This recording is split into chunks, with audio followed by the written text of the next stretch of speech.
Hello, everyone, and welcome to another season of Underdog Podcast. My name is Patrick. I'm here with James. What's going on? And Gerald. Hello. And today's show, we got a great one for you guys. We're going to talk about the NBA opening night. We got a Raptors season preview with their game this Thursday, I believe. Yep. That would be tomorrow. And there's some drama with the Chicago Bulls. And we're going to finish off with NFL weekly takeaways. And, of course, our fantasy roundup. All right, so without further ado, we'd like to thank Design Mentality for sponsoring the podcast. And let's get into the show. So starting off, it's going to be NBA opening night. So we had Cleveland Cavaliers versus Cleveland Warriors. Don't mix them up. Jeez. No, that was the other game, but it was Cleveland versus Boston and Golden State Warriors versus Houston.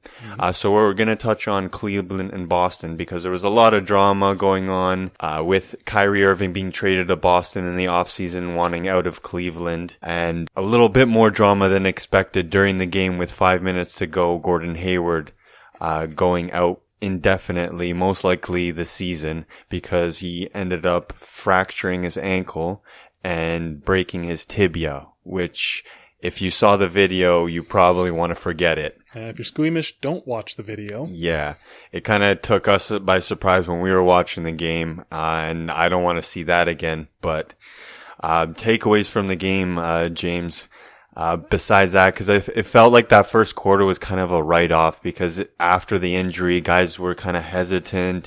It wasn't until maybe the second quarter, closer to the half, that guys were starting to run a little harder and get into the game, and the crowd was a little bit into it. Any expectations now, I guess? So for me, first, I just feel really bad for Gordon Hayward. Yeah, of course. To have to go through. Not to say it would be okay if it wasn't him going to a new team, but I think the fact that it's his first game for Boston just kind of makes things even played that 5 much. minutes. Yeah, like he played 5 minutes, man. Literally first game, new team. I know he had played a little bit of preseason, but it's just heartbreaking to see his season end like that.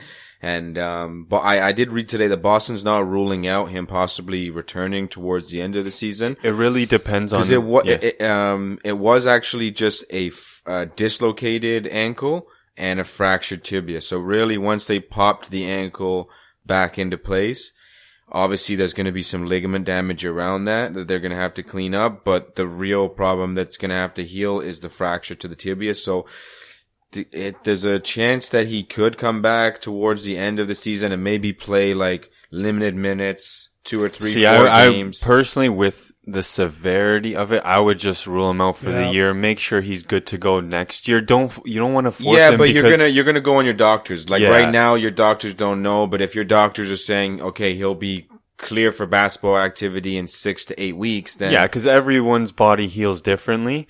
I'm just saying personally for me, I would rather take the extra time because he was signed 4 years, so it's not like he needs the money. But it's your career right now that you got to focus on. Like, you want to be as good as you can.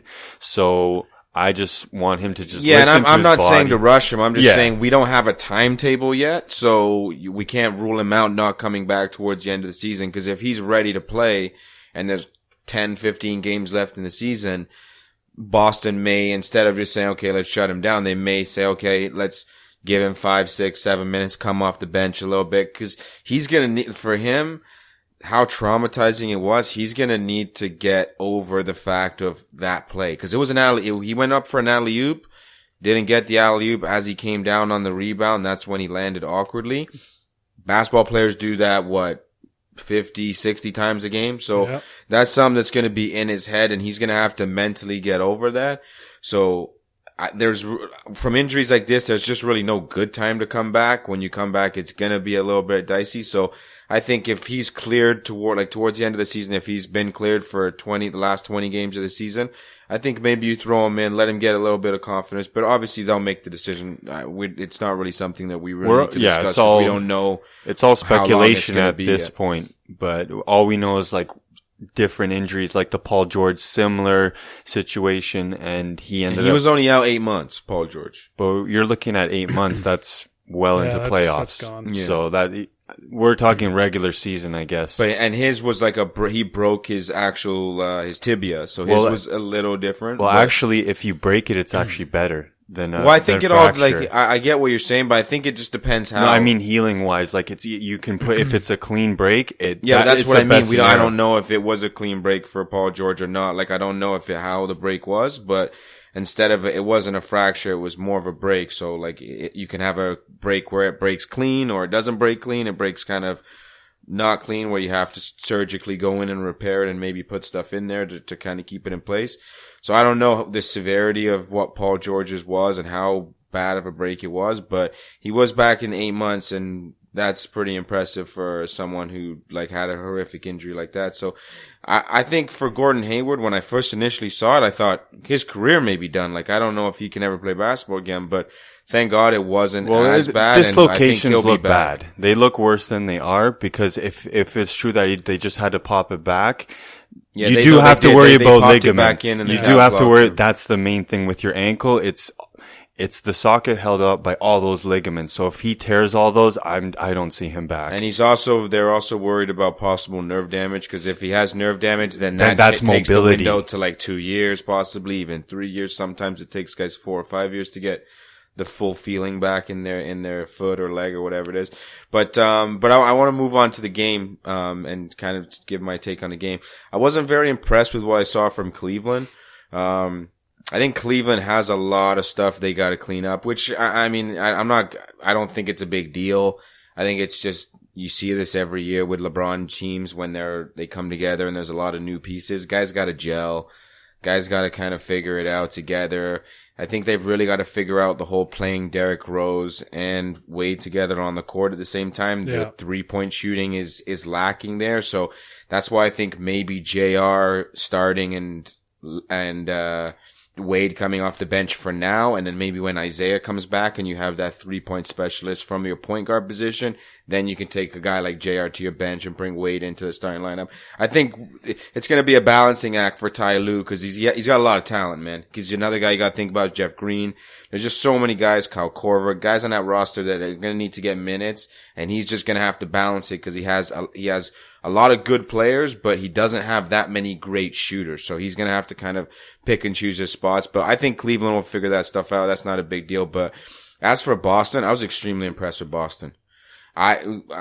Definitely, I've been down on Boston going in. You guys know we've been talking about it, saying I don't know how people are saying these guys are that good, but it's only one game. I don't want to get too hyped on it, but Jaylen Brown, I think that guy's looking like he's not arrived, but he's going to make a big jump this year based on production for that team, especially because he's going to be getting more minutes now that Hayward's gone down. I do like what I've seen from Tatum. Great first game in the NBA, 14 points, 10 rebounds. He had a double-double. I think he had 5 assists as well. So he played really well. Kyrie looks like he's playing a lot better than I thought. I know me and you have gone back and forth on the whole Kyrie thing. He did have 10 assists, so I was impressed him getting the ball. His scoring was low, but over time, I think he'll bring that up. And I really like what I'm seeing from Marcus Smart. I think Marcus Smart is kind of becoming their Avery Bradley. So overall, very, very impressed with what I've seen from Boston. And after the Hayward injury, at that point in time, I thought maybe Boston would be in jeopardy of not like making the playoffs below like the 5th seed, like a 7-8 seed in the East. But I could see them still getting like a 4 or 3 spot. Like even without Hayward, they're still a force to be reckoned with. Yeah, they're still pretty decent without Hayward. And I'm going on the fact that the East is really weak in my eyes. Yeah. After you get past Toronto and Washington. But you got to think about it. I kind kind of have trouble with like all those teams I feel are lumped in together after that. Yeah, the East is weak, but who's in your division? Philadelphia and Toronto. So you're playing a lot of games against top tier teams. I just feel like Boston, without Hayward, they're just too young, too inexperienced. Like they have great pieces, like you said, Tatum, Jaylen Brown, Marcus Smart. All those guys have played really a lot better than I thought they would. But at the end of the day, I think it was a lot more about Cleveland just not meshing properly So it made Boston look a lot better than they are.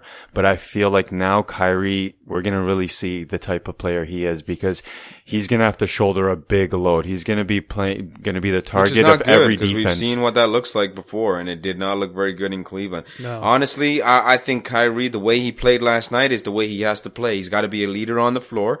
He's got to get these young guys the ball, because they're talented. The only disadvantage with them is they're young, so they haven't had a lot of NBA experience. So there's going to be a lot of times, the rookie wall, they say that some rookies hit. There's going to be times in the season where stuff's going to happen for these young guys, and they're either going to fold like a cheap suit or they're going to bounce back. So those moments are going to be big for Boston because their team is so young. But based on a lot of the young guys that we're seeing around the league, I think Jaylen Brown and Jason Tatum are two of the higher end guys right now. Like, I would put those two, even for me personally, I think Jason Tatum was a better pick this year than Lonzo Ball.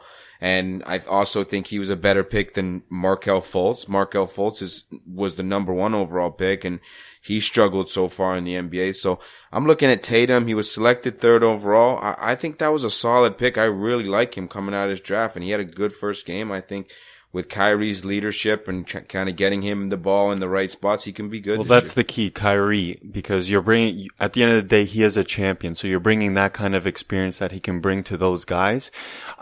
Now Gordon Hayward was that good number 2 option for him to take the pressure off. He doesn't have that anymore. If you think that Marcus Smart and Tatum and Brown are just going to overnight start averaging 15 to 20 points, it's going to be tough for these guys, because he did have a good game, but Jaylen Brown can't shoot. Marcus Smart can't shoot. And Tatum, from what I've seen, he looked very, very nervous. So I'm not going to judge him on his shooting. First game, I mean, you're playing against LeBron. They're asking you to guard LeBron. So you know what this reminds me of?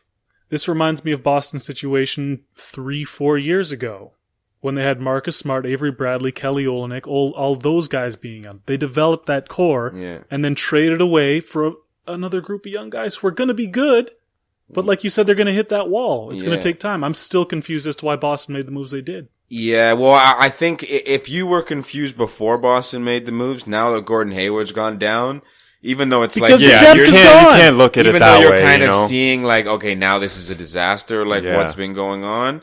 But it's good luck in the playoffs. If Gordon Hayward was healthy, like I said, I wasn't very high on them, but I think next year and the year after, they could have been a team that could have challenged with Cleveland. Maybe adding another free agent. Maybe LeBron leaves. Who knows what could have happened next year. So I think they would have been ready to kind of take that mantle in the Eastern Conference. But now with Hayward going down, we don't know when Hayward comes back, what kind of player are you getting? It would have to have been in the back of Ainge's mind that, you know, bringing in Hayward and Kyrie, you're sacrificing a lot of depth. So now getting an injury is a lot more significant than, let's say, last year, where if you lose Avery Bradley, you have Marcus Smart to jump in there. You had Olynyk, you had Amir Johnson, you had all these guys that now you don't have the luxury of. Yeah, you're not as deep. You're not as deep for sure. But for me, I'm just banking on the fact that the East is not that good, man. Yeah. The East is really not that deep, and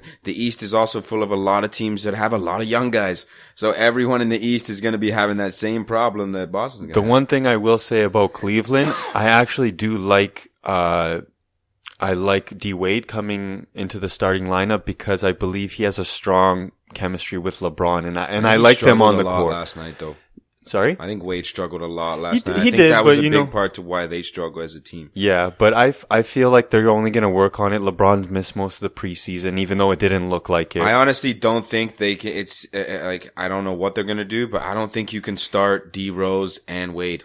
Like D Rose is only temporary, because then you have Isaiah, D Wade, LeBron. January, so possibly longer. Like, that's a long time. But at the end of the day, though, I really like JR coming off the bench, because it reminds me when he was in Denver, when he was coming off the bench, and I believe he won 6-man, or he was runner-up. Yeah, he won a 6-man of the year award. He was still knockdown shooter. As soon as I enter the gym, I'm I'm in range. Yeah. But what he was doing is playmaking. He was getting guys involved, and he's a very underrated passer. And that's what I saw a lot. He took it into his own mind to kind of create more offense as opposed to just jacking up shots, which he can clearly do. The one thing I noticed though, like last night and kind of watching JR's body language and how he was, and like maybe I'm reading into it too much, but I personally think that he feels that the fact that he won a championship as a starter next to LeBron, I feel like he feels like he's earned that starting lineup over Wade, and I feel like he thinks Wade's maybe just kind of getting the starting role based on previous what we know Wade to be. And I'm not saying Wade's worse than JR or saying JR is better, because I think that's irrelevant in this. I think when it comes to who should start, it should come on what's better for the team and matchup wise. And I think he looks at himself as a better matchup to get the starting role, and he feels like he earned it, which I think he did earn it, man. This is a guy who, like you said, he was a sixth man. He came to a championship team with LeBron, and LeBron made him grind it out and work hard for that starting job. He got the starting job eventually and ended up winning a championship being a starter. So I just think I'm worried about JR, because I feel like he is someone who's kind of like emotionally, like his emotions play a factor in how well he plays.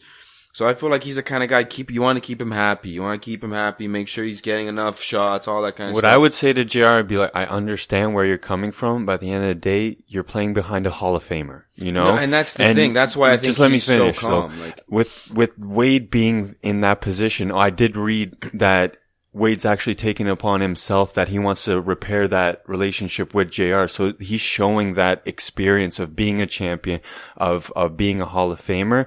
And I think this isn't like permanent. And I think JR, I like him with that chip on his shoulder, coming off saying like, you know what, I'm a starter. And I feel like that's how everyone off the bench should feel, that you are a starter. But at the end of the day, Tyronn Lue has all these pieces, and he has to figure out how to mesh them the best possible way and who plays well. Not necessarily the best player, but who plays well together on the floor.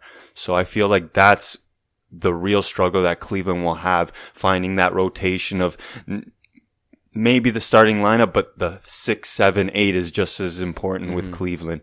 But Jeff Green, I was really impressed with his aggressiveness. He almost had a few dunk. Well, he had one dunk, but one where he almost put it down on a guy. But that's what you need off the bench, guys setting a tone and I just picking think up. if you want to win a championship in the NBA, everyone's got to bond in. Everyone's got to believe in each other. You got to want to take a bullet for the guy that's next to you. And I just don't know, with having resentment in the room, it's hard when you have that. That's my only worry about Cleveland right now. Which I think they will figure it out. I think they will. Tyronn Lue's a good coach. They have think LeBron. the media is blowing it up way too much than it actually is. Yeah, like he made comments saying like he's obviously frustrated, but who wouldn't? You got demoted, right? Mm-hmm. But at the end of the day, if you buy into winning, it shouldn't matter. So yeah, but I think for me, if you have really bought into winning, you're not making those comments saying that you're frustrated, because you know what that's gonna do. And you understand that, you know what? It's not about me anymore. It's about the team. But we know JR's emotional, so it may have been the way the question was asked. But at the end of the day, like, I just think it's him kind of showing a little bit of his emotion. Like I said, I don't think it's the end of the world. No. Cleveland will figure it out. They have way too much talent on their team to not be good. I just think this, basically the pressure that was on like Mark Jackson and Steve Kerr with Golden State and like knowing like who to start and who to put on the bench. I feel like Ty Lue now has so much talent that he's now in that position where he has to make some tough decisions, and maybe he has to make the tough decision of saying, you know what, Wade, you're coming off the bench. JR, you're starting. And also mind you that last year, JR missed a big chunk of the year and struggled all year long. Even in the playoffs, he had, I think, 1 or 2 good games in the finals. That's what doesn't help him too. So like that's what I remember too. Mm-hmm. So it's like, I understand where you're coming from, JR, but like team, you know, but. Let's go on to Golden State versus Houston, where they got awarded their rings. Golden State being the returning champions. So it was 2 highly potent offenses in Houston Rockets, the new look Houston Rockets, who now have James Harden, Chris Paul. They still have Eric Gordon and Ryan Anderson, definitely, a much new look team. And guys that really stepped up were new additions of Tucker and Mbah Mute, which were very surprising because their calling card is mostly defense, but they both contributed, I believe, over 15 points each. That was good to see, but in the end, they ended up beating the Warriors in the fourth quarter. Now, are you surprised, really, James, that, once Draymond left with that injury that, the team dropped off so much? Because you still have a highly potent offense without him. Yeah, I think for me, my biggest takeaways last night, first I'll quickly start with Houston. I need to see more games from Houston. I know that's what we say with everything, but it's just the first game of the season. I do like how they played really well. They played a lot better than I thought they would play. I do like Mbah Mute and Eric Gordon coming off the bench, plus Tucker. Their bench had 58 points. Yeah. When your bench has 58 points, I don't care what team you are, I don't care who's on your roster, you have a good chance of winning that game. Doesn't matter who you're playing. So we'll see if the bench has 58 points next game. Probably not, but the starters are going to have to make up for that, but we'll see. So I was impressed a little bit with Houston, but we need to see more. I think for Golden State, I don't want to read into things too much. Ring night. Sometimes a lot of people lose on ring night. They're kind of emotional. They're getting the banner up. They just got given a ring.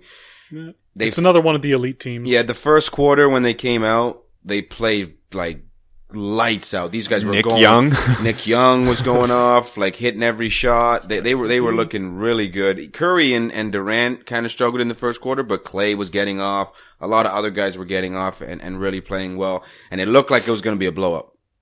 But Houston clawed back into it, played really well. And I think the turning point in the game, and I honestly think the worrying thing for the Golden State Warriors, Draymond, I believe, is going to be fine. I think it's just a sprained knee. So worst case scenario, misses a couple games. They're doing MRI to confirm, but we don't think it's anything serious. If he misses a couple games, big deal, whatever. But if he gets injured, man, they're in big trouble. Because I've never been the biggest fan of Draymond. I do like him. I think he's a good player. But even though they have the two MVPs in Durant and Curry, I honestly think that Draymond Green may be the most important player to that team. Yeah. Defensively, they were two different teams. Oh my lord! As soon as he left, that was it. No one could guard anybody, and I was so shocked at how much they fell apart without having Draymond on the court. Especially with last year, how Durant was being that he was playing a lot of that center position, that safety, where he was getting a lot of blocks and defending it. But that was... Well, and Durant did play good defense, but Durant's more of a one-on-one defender. Like, okay, Durant, go play defense on this guy. Draymond is just such a good rim protector for his size. Durant's not going to be a rim protector. That's not the way he plays defense. But Draymond's hard-nosed. He doesn't just allow people to come in and get free layups. He'll contest. He plays tough. Yep. Really, makes you feel him when he's playing defense on you. And I think without him, they're just a different team defensively. And let's say he was gone for the season, they would still do really well because you have so much offensive talent. So you're going to beat teams just on outscoring them. Even before they had Durant, they were an offensively potent team. Yeah, but I think for what they do and how they're built, he is, if not the top, most important, he's the second for sure. Yeah, it was just surprising to see in the fourth quarter that pretty much drawing a blank, 20 points, I guess, is okay, but for the fourth quarter and for the Warriors, they definitely struggled. And I think a lot of it came down to when Curry left the third quarter as well. I don't know if Durant wasn't ready or they're still trying to work on all these new pieces that they've added because they claim they're the deepest they will ever be now. I'm not really too worried about the way they played though, like I said, but when I say the way they played, the fact that Curry didn't have a great game offensively and neither did Durant. They're superstars, man. They're gonna figure it out. They're gonna have nights where they drop 40, 50, whatever it is. They'll be fine. But I think defensively is where this team has to worry because if they lose a guy like Draymond if they lose him for a playoff series, I don't know who they play, but even the first round, they could be done. Because this is a team that, they're a different team defensively without him, and it's just a free lane to the basket. And also, Houston didn't avoid the injury bug either, because Chris Paul had a banged up knee, so he didn't play a lot of the fourth quarter. I think it was more just precaution, though, with him. I think he's fine, but they just didn't want him to aggravate it and get it even But that worse. made it more impressive for the win from Houston that they didn't even need Chris Paul. But I mean, the whole he contributed though. Yeah, I mean, he even if definitely you watched did. Chris Paul's game though, you could tell that he was hurting. Yeah. That's what's more impressive, the fact that he did play as well as he did, and you could see physically, okay, this guy's not. He's not 100%. Which I'm kind of worried because knowing Chris Paul and following him so long, he just gets those injuries, those freak broken wrists or hand. He gets a lot of weird injuries. So I want him as healthy as possible going into the season, but I want him you as healthy can't as control possible. that. Yeah. I had him for I know, Gerald, you have him for fantasy. I had him for fantasy a couple years ago, and that's when he had the thumb injury and he was out for 2 months with a broken thumb, and it was like so frustrating. But he gets a lot of those little knick-knack injuries, so let's just hope that he's good to go. And I think this is going to be competitive between these two teams though going forward. I hope so. I was one of the few people who didn't think that Houston was going to get worse. I kind of suspected they were going to get better. I really like the pairing of Chris Paul and James Harden. So I wasn't too surprised by their victory, but I did not see this contribution from the bench coming. I'm hoping that keeps up.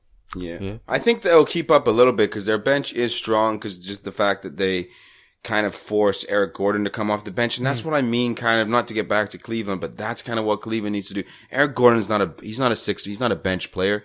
Guy could start on a lot of teams in the league, but it makes your team better to have a punch like that coming off the bench. And he can still come in and give you 20, 25 points. Like, that's the kind of guy that they need, and I think Houston is utilizing Eric Gordon very well on the bench, so they'll have that production. But like Tucker had 21, probably not gonna get 21 very often in the season. But if he can give you 15, maybe somewhere between 10 to 15, then that's giving you some contributions to your bench. So their bench will be decent, but it won't be 58 points decent.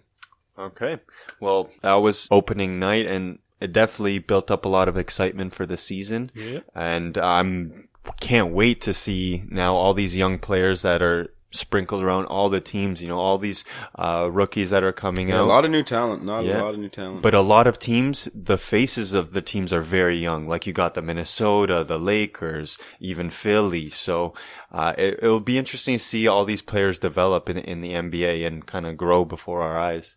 But next up, we wanted to talk about our hometown Raptors. They play tomorrow against the Chicago Bulls. And still up in the air, we don't know the starting lineup. So it's we know 4 of the 5 positions. It's going to be Lowry. It's going to be DeRozan. Don't know who's going to be the 3, whether it's going to be CJ Miles or Norman Powell. And it's safe to say that we'll have Valanciunas and Ibaka. So I know, James, we kind of have differing opinions on this, who to start. You still along the lines where you think that Norman Powell should start over CJ Miles? I think they're in the same situation that Cleveland's in. You got 2 good options that could start. You've just got to kind of pick which one you think is best. And for me, I just think I always go with the younger, the player that's got a little bit more, and have the veteran guy come off the bench, because the veteran guy is probably going to be playing with a lot more younger guys on the bench. And sometimes it's nice to have that veteran sprinkled in with a couple young guys. A guy like, I think, CJ Miles could help the point guard, out a lot. What's his name? DeLon Wright. Yeah. Like having, CJ Miles there instead of Norman Powell, another young guy who's kind of just trying to make a name for himself in the NBA. You kind of already have an established player to run with. Kind of gives him a little bit more confidence. He'll kind of work with DeLon Wright to get that second unit running. That's a good point. And I think you just have to when you look at benches, you have to look at them as a second unit and not just think about the guy just coming in and out. Think about when your starters are resting and you have your bench on, you want to have that one guy that you can trust. Because I think that's the problem with a lot of teams in the NBA. They have to play their LeBrons, their Kevin Durant's, their superstars a lot, because as soon as they go out and you bring the bench in, there's just not that one guy you can rely on and trust. So I think for Raptors, if I'm them, I think CJ Miles would be my guess or my option right now. But things could change. Maybe I just have like PTSD from the Raptors, but one name comes to mind when you say a young starter is Joey Graham. And that was a guy who was handed the starting position. Not to compare these situations the same, because Norman Powell is a completely different player than Joey Graham, but I just feel earning your way. and easing him into those starter minutes is better for a young guy than just handing him a starting spot. And not just because of hindering his development, I think CJ Miles actually is a better fit for the starting lineup, because you have DeRozan, who is a very heavy mid-range shooter. So the last thing I want to do is get a guy like Norman Powell who's going to be aggressive attacking the basket. I want a guy who stretches the floor, because you'll have Ibaka, you'll have Lowry, and you'll have CJ Miles. And that way you have JV, who's down in the post. He can work his magic, and you have DeRozan, who's working that mid-range exclusively. So I feel like that would open up DeRozan and all the other guys' offense more, having CJ Miles. But it's the case where Norman Powell's progression has been so good that really it's like 1A, 1B. There's not a bad choice in this situation. I agree with both your points. I'd personally rather see Norman Powell, only because he's been there longer and I've been rooting for him for the last few years. But CJ Miles would also be an excellent choice because he will spread the floor. Yeah, and he was a starter at Indiana too, the team that was played Cleveland so well. Yeah, so for me, it's just the last thing I'll say on it. It's just so neck and neck and so close on who you should start. I just think there's more upside with the younger guy because there's more unknown, and you don't know what you could get from him being in a starter role game 30 minutes a night. You never know. We've never seen that. We've never really seen what it looks like. He's had games where he started because guys have been injured. But to give the guy consistent, hey, you're the starter. It's your role. Build it. Do what you can with it. I think it will be interesting to see, and it would maybe accelerate his development rather than slow it down. Putting him on the bench, I feel, may hinder him because he's just not getting as much time and as much touches with the starting unit. But I think either way, they're in good hands. And then, we'll see which way Casey decides to go in, and not to say that will be what will be their starting lineup. Even if they start Powell, I think there's a possibility of a month in the season, 2 weeks, maybe he goes to the bench. CJ Miles it's all about how they play together. It's all adjustments. Yeah. Basketball is a lot about adjustments. So the entire season, you're making adjustments with your team so that when you get to the playoffs, your team is the best team that it can be. That's why I say teams like Cleveland, they have some issues right now. I'm not worried about it because I know they have 82 games. They're going to figure it out. Guys are going to learn to play with each other. Wade's never played with Rose. LeBron's never played with Rose. There's just different adjustments that need to happen. So over time, every team figures that stuff out. So I'm not worried. So, guys that I actually wanted to highlight that I think will have a surprising year for the positive is, first of all, DeLon Wright. He was a guy who last year had a really strong preseason, ended up tearing his shoulder. So he was out for almost until February, but he was a guy his stroke looked really good. He was playing aggressive defense and pretty much the calling card of Dwayne Casey. And seeing him in this preseason, the numbers he's putting, how he's much more comfortable as a backup point guard, I really expect big things, a lot better than Corey Joseph. And his shooting looks like it's back up there. So that was one thing I was worried about, that he wouldn't bring that 3-point threat that you need, but he's been shooting lights out in the preseason, and hopefully he can continue it. And another guy I want to continue his success from the preseason is Jonas Valanciunas. I've been really high about this guy for as long as they drafted him, and I just feel like with the big man, you got to give him consistent touches, and the ISO heavy ball that the Raptors were known to play didn't fit him, because he's a guy that needs to feel the ball a lot. He needs to see it go through the hoop. And at the end of the day, he's working hard down there. So you got to reward the big man that's, getting the rebounds, getting the blocks. And he's looking a lot more confident from this preseason.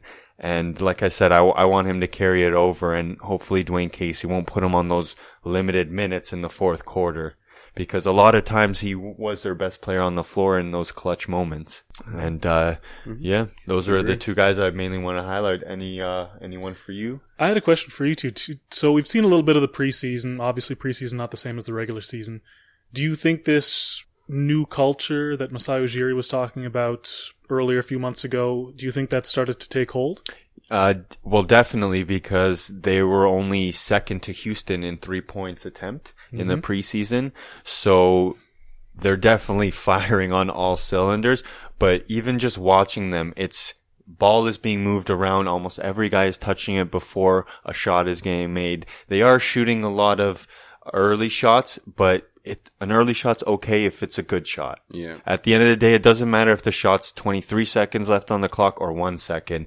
If it's a good shot, then you got to take it. And I feel like there is going to be an adjustment period with the Raptors, but I do like this new style, and it seems it's a lot more flowing, and guys aren't sticking with the ball. Yeah, that's exactly what I was thinking. Do you think this makes their ceiling a little higher now? Are you thinking over 51 wins, what they got last year, more than that? You know what? Like, I'm on the more overachieving spectrum. I think they're going to push for close to 55 wins, like, especially with the makeup of the East, their continuity. They kept their whole team together. Yeah. So all these guys, like we were talking about, that are trying to figure out their chemistry, where their roles are with the team, they're going to be still figuring out. The Raptors are set. They know, besides that one position that's up in the air, they know what they're going to get. And regardless, CJ Miles and Norman Powell know they're going to get significant minutes. So it's not like, oh, this guy's a starter, this guy's a bench player. At the end of the day, it'll be who will play in the fourth, but they're comfortable enough to know that they're going to get the minutes to give them the success they need. For the Raptors, I think for sure they this year, I think they have a chance at 55 wins for sure, just because of the fact that we haven't really seen Ibaka, DeRozan, and Lowry play together for a full season. So it'll be interesting to see how that kind of shapes out. But another thing with the Raptors, I wouldn't rule out making a trade here in the season before the deadline. Maybe as the season wanes, see how things go, because I really do honestly think that maybe the team could use the resources that they have in Valanciunas somewhere else and get more pieces, maybe not exactly someone in his position, but someone in a different position that's equally as talented as him. And maybe they make a trade like that. And then if they do something like that, they could go up and even challenge Cleveland, because I think they're only couple moves away from really at least being able to compete with Cleveland, and the series would be competitive. I know that Cleveland's really deep, but at the end of the day, you can only have 5 guys on the court at one time. And I just think the Raptors, they're close. I think they're, like I said, I think they're second best team in the East. I think I would almost want to say hands down, but we'll see how it goes. Washington looks pretty good. You've got Celtics, who we think are still going to be decent, even though they lost Hayward. So I think for them, they're on the right track. They could definitely hit 55 wins. Their first game's tomorrow. It's against what's going to be depleted Chicago now. Yeah. But hopefully we'll see their games going forward. Yeah, talking about Chicago, there's been some drama that in the past few days that happened between 2 of their players, which is not looking really good, especially with opening night tomorrow for them. And that is Nikola Mirotic and Bobby Portis got into an altercation in practice. And, details are fuzzy, but we know something happened. One guy instigated another, and Nikola Mirotic ended up in the hospital with a broken bone in his face and a concussion. So what we do know is Portis, what was described as a cheap shot, hit him and caused him to be out. What the owner was saying is 4 to 6 weeks is the timetable, but that depends on concussion protocol. So he could pass it in 2 weeks, he could pass it in a month. We don't really know until he progresses into his healing process. But this does not look good for Chicago, a team that last year had Jimmy Butler, had Dwayne Wade. They were trying to be contenders. Now trading away Butler, buying out Wade for nothing. Not really getting much in return for Jimmy Butler, even though they do have Zach LaVine. He's coming off an ACL. We don't know the type of player he'll be back because he relied on his athleticism. So it's just so much up in the air, and this is the last thing you want. So we kind of discussed a little bit before the pod whether or not the 8 games that Bobby Portis was suspended was worth it. James, you feel like it was a little severe? Yeah, just and I guess I don't really think it's severe because if you're the NBA, I think 8 is actually a long time. Like, I haven't seen an 8-game ban in a while. I haven't seen this. It's either a year because of steroids or something, or a couple games. Yeah, exactly. So, I mean, when I first saw the 8 games, I'm like, did the NBA give it down? But, the Bulls gave it down. So I'm just thinking, and I guess you're being kind of selfish if you don't want to suspend a guy too many games because you don't want to hurt the team. But I just feel like because it's in-house, you talk to the guy, dude, you're going to sit down for a couple games. I even thought 1 game. Give him a game. sit him down. He punched a guy. But I guess the severity of it, the fact the guy's going to be out for a little bit of time, that has to play a factor into it too. But the only reason why I thought it was a little severe is just because I'm surprised, I guess, that the Bulls basically said, yeah, we're going to get rid of this guy for 8 games. And good on them. They didn't take the low scummy road like I probably would have and been like, I'll give you a game. Get whatever. 6 games and appeal it like Ezekiel Elliott. We need you out here, If it was just like a simple punch to the face and they both popped right back, then I'm sure it would have just been that regular 2-game suspension. But this was, Mirotic got a maxillary fracture and a concussion from the punch. Yeah, so for sure. Those are pretty serious injuries that are going to keep him out for a little while. So he hurt the team. And they are big boys, so big boys throw it down pretty hard, so it's not surprising that bones were broken. But it's just, at the end of the day, you guys are on the same team. You kind of hope for a little better, continuity. One thing I do want to defend Bobby Portis on just a little bit is he's 22, man. I know when I was 22, I made some stupid mistakes. I did some stupid stuff. When you're 22, you don't think like you do when you're 26, 27. That being said, but he's not a 22-year-old. He's a professional basketball player, so you got to hold yourself a higher standard. I get it, There's but a lot he of is 22 though, there. man. He is 22. People are always filming stuff. People are watching you. You can't act like a 22-year-old we do these days. 22. Dude, if we were acting like we were 22, as a professional with people with... I just think when you're 22, TMZ, you're a lot more immature, so especially you get handed millions. You have a bigger chance to just make a mistake because you're so immature. Put it this way, I'm just trying to say I know I'm not perfect, and if a camera followed me around when I was 22, we'd be talking about me every day on this podcast. So I just like to give the guy a little bit of a break. He is only 22. He didn't kill a guy. They got into an altercation. It did, the way from the article I read, it made it seem like Mirotic kind of initiated it. So not to say, okay, you initiated, you deserve to get punched in the face, but I mean, it is what it is. He's going to serve his punishment. It'll be interesting to see how they come back, whether they're going to keep both the guys, whether there's going to be some friction between the guys, or they'll just blow over. I think that's where you got to bring in the professional argument. Be more mature. Okay, you got into a fight, but we're professionals here. It's over. It's done with. What are you just going to continue to fight someone forever? Just grow up, get over it. So I think they'll be fine. There's a lot of money on the table for both these players. So speaking of fine, that's what I would have done. Fined him. Yeah, that's another thing they could have done. They could have fined him, hit him his wallet. That's where it would have hurt, and it wouldn't hurt. Well, if you get suspended, do you still get paid? Well, it depends. If you get suspended with pay, then yeah. If no, I don't know if the suspension's with or without pay. But I think it's. I guess even if the money's guaranteed, you could still suspend someone without pay. But yeah, that's an interesting thought. I don't know. Yeah, so it's not something Chicago fans really want to hear. Yeah, but they're not going anywhere anyway. So I mean, if you're a Chicago fan, you're hoping for some positive. Laugh and enjoy this because this may be the most exciting thing that happens in your season. Yep, that sums it up pretty nice. It sucks to say, but it's true. Okay, so when do you ever think we're going to talk about the Bulls ever again on this podcast? After they get blown out? Maybe around draft lottery time we'll talk about them.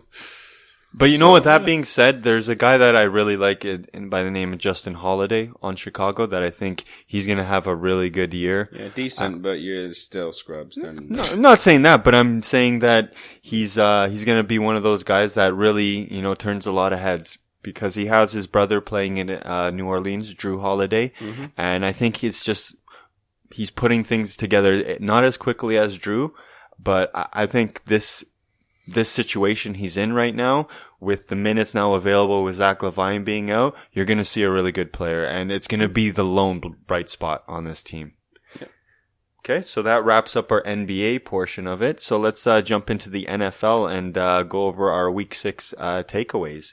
So we had a few things that matchup was a big matchup for Philly against Carolina, both 4-1 teams. So it was a good measuring stick as to where Philadelphia stands in the league. Cause I know in your rankings, they were up there in the top 5. Mm-hmm. So, were you impressed with their performance, or were you looking at it that, they didn't really get Carolina's best punch because they ended up, I wouldn't say dominating because Carolina came back in the end, but they definitely controlled the game. Yeah, I think for me, I think I've seen enough from the Eagles to know they're a good team now. So I think I'm confident to say they're they're a pretty good team in the NFL. I don't know if I would be prepared to say they're the best team in the NFL right now because they do have some flaws. They've just played really well through the first 6 games of the season, so it'll be interesting to see how they play moving forward.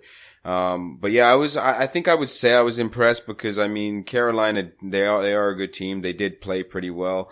The only break I would say the Eagles got is Luke Kuechly. He went down with an injury. I think, if I'm not mistaken, it was just before halftime.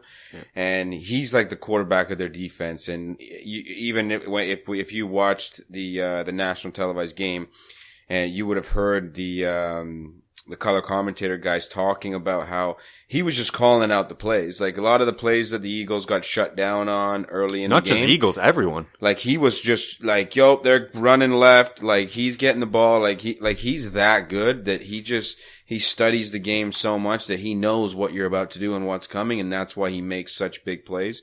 So I think after he left, the defense was kind of a little bit taken aback and they just couldn't handle the Eagles. And the Eagles are a great team on third down. And when you're a good team on third down, you're going to win a lot of football games. So, I'm impressed what I've seen with the Eagles. I do still like Carolina a lot. I think they lost to a good team, probably the best team in the NFC right now, I'd say. So, don't really put too much of this on Carolina. They played a tough game, but, and it was close. So I was impressed what I saw from both teams. Yeah, this Eagle team reminds me of the team that went to the Super Bowl, where you had Donovan McNabb at quarterback, which controls the pace of the game, doesn't give up too many interceptions.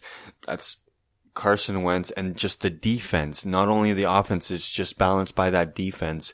And it'll be interesting to see when they're fully healthy because they're still missing Darby. Mm-hmm. And that's really one of their weakest positions on the defensive side of the ball. Yeah. That's what's really scary about the Eagles is the fact that you watch them right now and they're missing their number one corner. Yeah. So like when their corner comes back, Jalen Mills is a great corner and he plays on the right side. So when Darby comes back and Darby gets slotted on the left side. Who do you throw to? Yeah, they're still, I think right now Philly's 20th against the pass or 22nd against the pass. So they're not a very good team against the pass. But they get the stops when they need. They give up a lot of big penalties, which is their biggest problem. They actually don't really give away a lot of completions, but because of the amount of penalties they give away, it's kind of counterproductive. Well, even that game, Jalen Mills had those two pass interference, but he did, make up for it with that interception at the end of the game. Yeah, exactly. So, but I think Jalen he's a great player. He's got a lot on his shoulders right now because they're throwing at him a lot. They're going after him. There's a lot of quarterbacks that are going after him. So I think for him, there's a lot going on right now, but, really good what I've seen from the Eagles. And when they get Darby back, it looks like they're only going to get better. Yeah. And, can we officially say that, Adrian Peterson is back?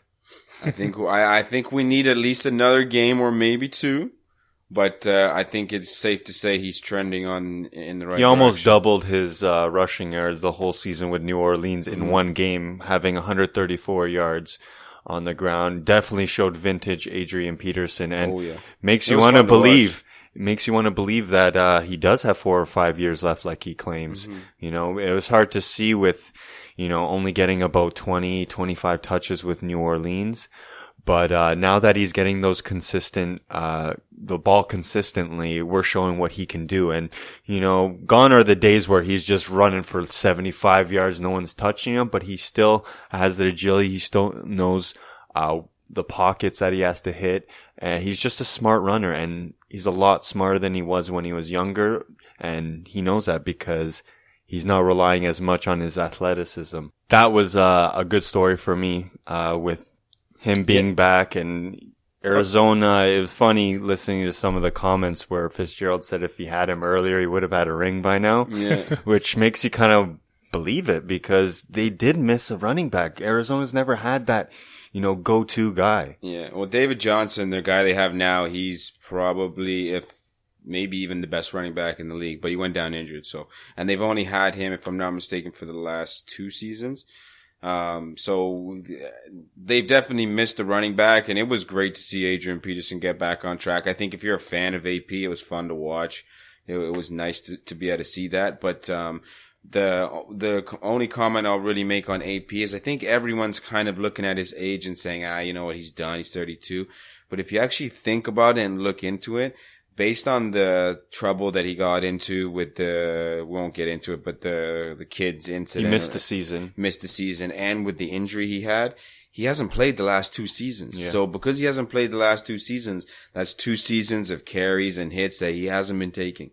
So he is, instead of thinking of him as a 32-year-old running back, he's really 29, 30-year-old running back. So I think he's still got a little bit left in the tank, and I could definitely see 2 more seasons of like good production, maybe even 1,000+ yard seasons. And I think the NFL is moving away from your running back hits 30, he's done, because you have guys like Frank Gore, Matt Forte that are having but those guys are special. Like a lot of guys, I will say, a lot of guys 30, you're done. Yeah. It's the guys like Frank Gore, those are special guys. Those are guys that are just, they're defying odds, essentially. Like, but it's good to see guys like that are, having productive seasons later later on in their career. Maybe they're drinking from that same fountain LeBron is.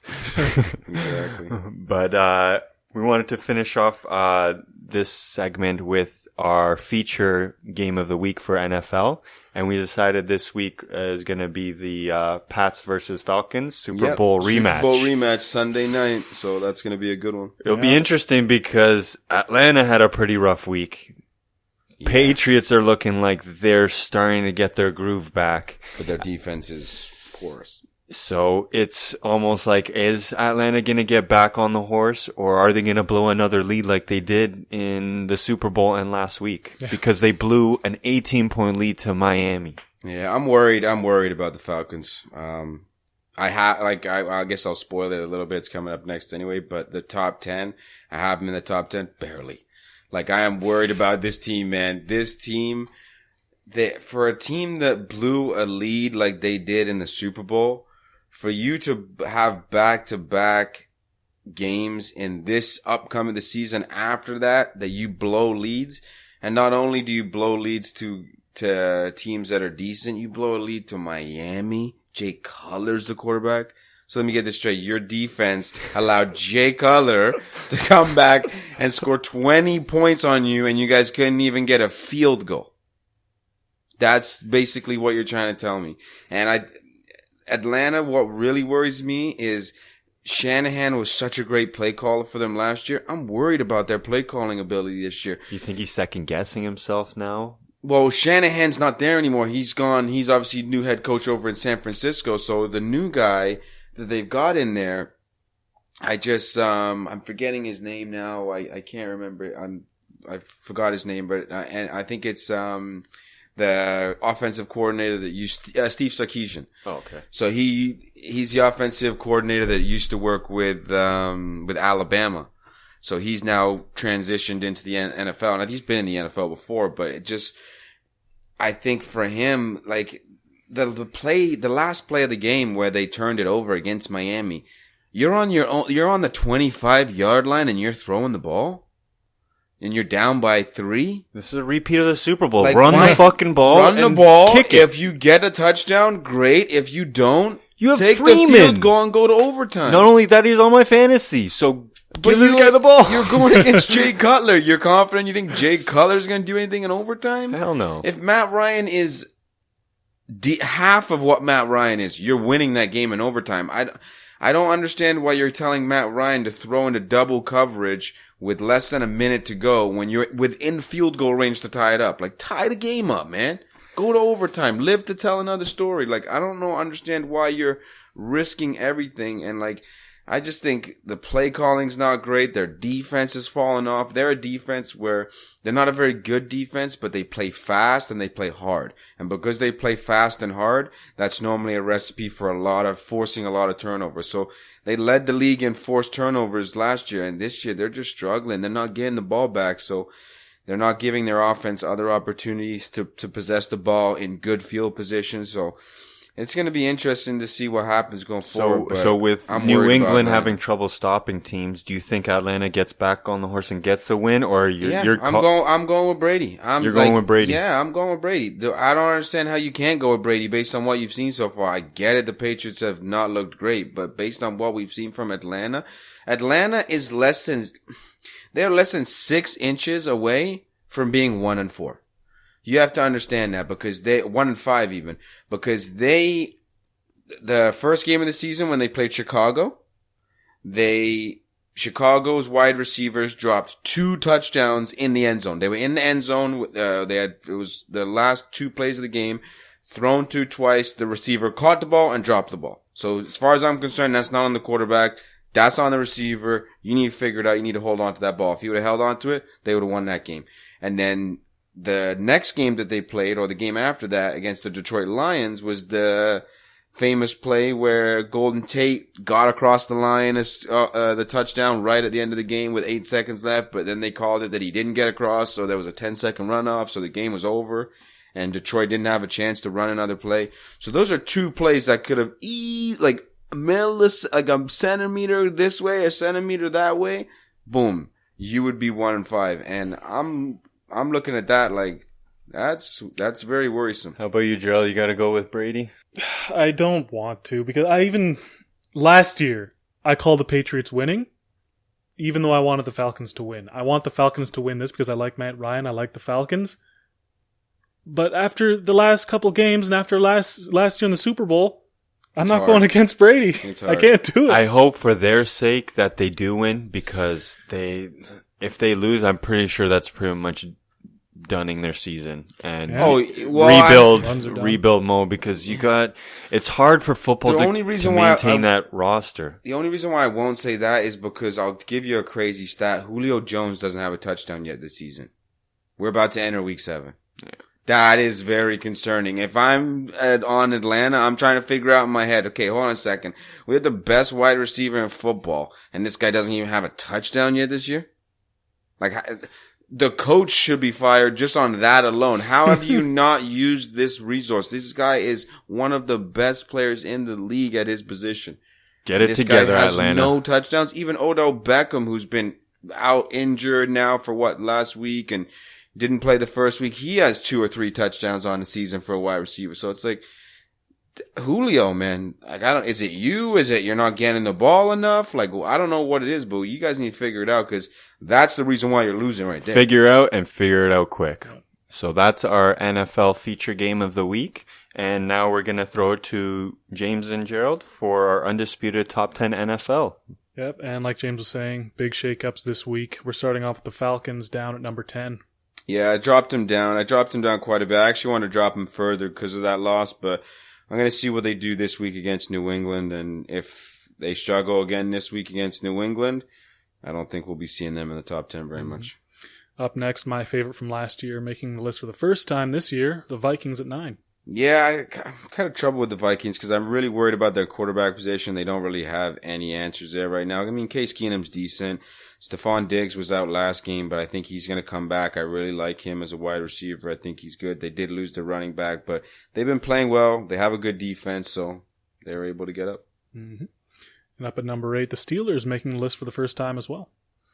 Yeah, the Steelers, they kind of came in there because they beat Kansas City. I had to put them up in there. Their record is pretty impressive on the season, and they've played some tough teams and lost some rough games. So, got to give them credit. They're starting to tune upwards a little bit. They are a team that should realistically never not be in the top 10 with all the talent they have, but here they are. Let's see if they can stay. At number 7, Panthers retaining the position.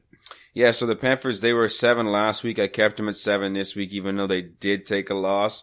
And I think the reason why they more stayed at 7 was just because there was been a lot of bad play in the NFL, quite frankly, this year, and a lot of teams are struggling.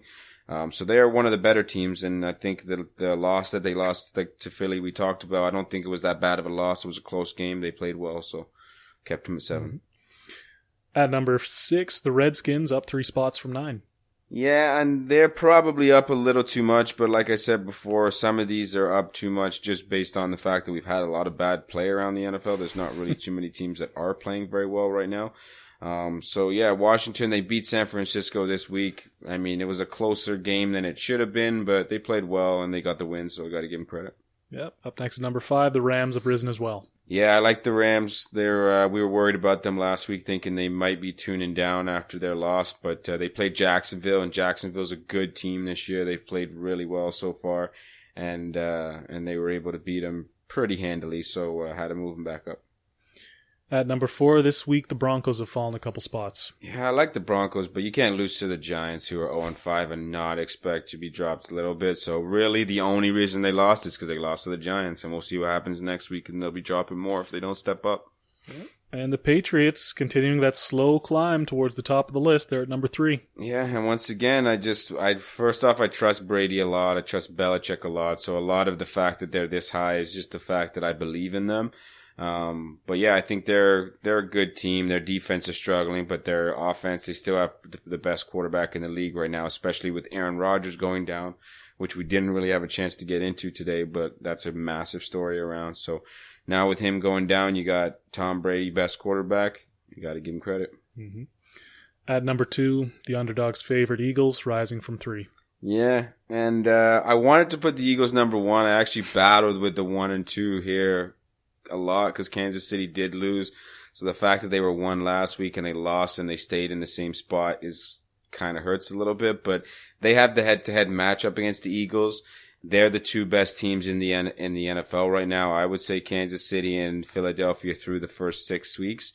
And I think the game that Pittsburgh beat Kansas City this week, there was a lot of lucky things that happened. Especially the catch. That catch from Antonio Brown, that was beyond lucky. So it's not really that bad of a loss for Kansas City. So that's kind of why they stayed where they're at. But I think it's the only reason why they're atop of the Eagles is because they've won the head-to-head matchup, and you got to give credit for head-to-head matchups.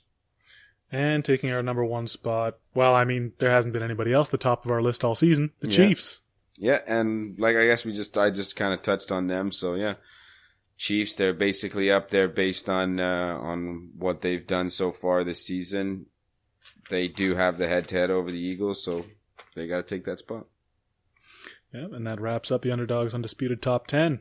All right. So, one thing that we didn't actually get to touch on with NFL is Aaron Rodgers, but we'll get into that next week about the injury and how it looks, because right now they're mum on the severity of it, whether he'll be back this season or not. I think he's done for the season, from what I've heard. They're starting to give a little bit more ink, like they haven't really had anything concrete. But it's kind of like the Gordon Hayward one where they haven't really given you a full answer yet, but it depends on the break too. They're leaning towards whether done it's for the surgery season or not. Because it's his throwing shoulder too, so that's why they're worried that even if he heals and he's better, he's going to need time to get back to throwing the football. So I think he's gone. But let's see what this backup can do. Maybe he can be the new Dak Prescott of the NFL. Or new Aaron Rodgers, because that's how Rodgers came into the league, backing up Favre. Okay, so we'll finish off the show with our fantasy roundup. So we just started our NBA season, so it's going to be week 1 getting underway actually yesterday. So we'll let people know by next week how we're doing. But with NFL, all of us picked up wins, so it's positive. James is still undefeated, so feeling nice. Yeah, feeling nice. I'm hoping I top can keep spot. the streak going with the NBA as well. Yeah, but trust me, you got to take a look at my roster because I'm gonna do some damage. Okay. Any matchup next? Do you guys face each other? Because I'm facing a random dude. I don't know who I face next. This week I'm not facing any of you guys, but next week we'll see. Mm-hmm. So right now it's James is first, I'm second, and Gerald's behind me by 1 loss. So you're what now? 3 and 2, right? I'm 3. No. I'm 3 and 3. 3 and 3, right? Yeah. Okay. So yeah, we're all still close. James, I'll be gets back. on a rough streak with his bye week, so it might be a different story. We'll see what happens. My bye, that's the one thing about me. I've only had 1 guy on a bye so far. So once I get my bias, I think I have Brady coming up soon. A couple of running backs too. Well, I had Aaron Rodgers, so I had to drop him. So yeah, that's tough. But I picked up Alex Smith, which is surprising to have him on the waiver. He hasn't thrown an interception this year. So I'll take that. Thank you very much. Yeah. Especially since Rodgers was struggling for most of the year. So we'll see how it goes. Yeah, all my injuries are done. Well, Stephon Diggs still out, but still, Jay Ajayi's back, and I'm hoping he actually plays to his potential and gets me some points. Now that the line coach is not Yeah. doing lines, I guess we'll leave it at that. Yes, jokes. sir. All right. Well, thank you all for listening. Check us out at underdogpodcast.com. That's underdog with DAWG. Check us out on Facebook. Like our page. Let us know what you think. We got Twitter. We got Instagram. And YouTube. Because our website is currently not cooperating. So if you're listening to this right now, it's probably on YouTube. All right. There we go. All right. See you, everybody. See ya. See ya. See ya. See ya. See ya. See ya. See ya.